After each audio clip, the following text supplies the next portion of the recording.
Africanizing the law. Yes. I have publicly said we must Africanize the law. Let me explain what I mean.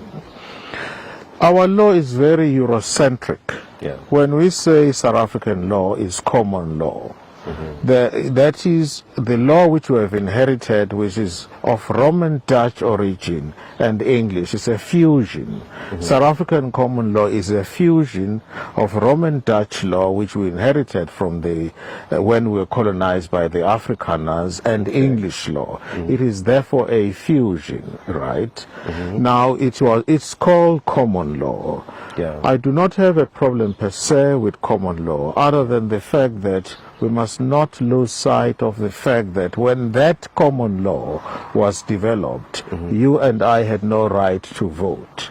Correct. So it is not common to us. Yes. We had no input whatsoever in making and developing what is today called South African common law. So it's clearly not common to us. So when I say Africanize the law, I'm not saying take the legal system and throw it away. You are not going to throw the baby with the bathwater. Correct. But you want to make that system of the law, which you have inherited from your colonizers, you want it relevant to the people that it is supposed to regulate.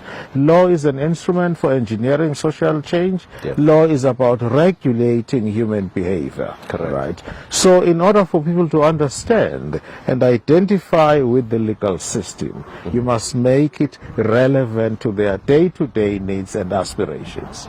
I'll give you a number of examples.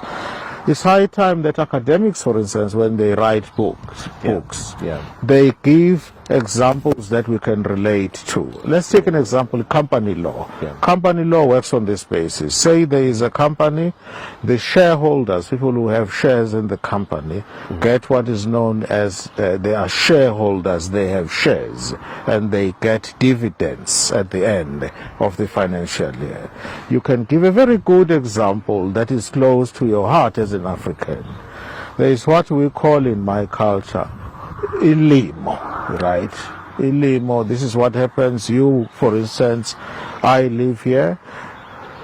Neighbors from the vicinity would come and assist when it's time to plow, right? They would come with their grain, they would come with whatever, they would come with their hose, we plow, we work together. That's a very good analogy of a company. But it has the following consequences. That food, those crops will not belong to me only.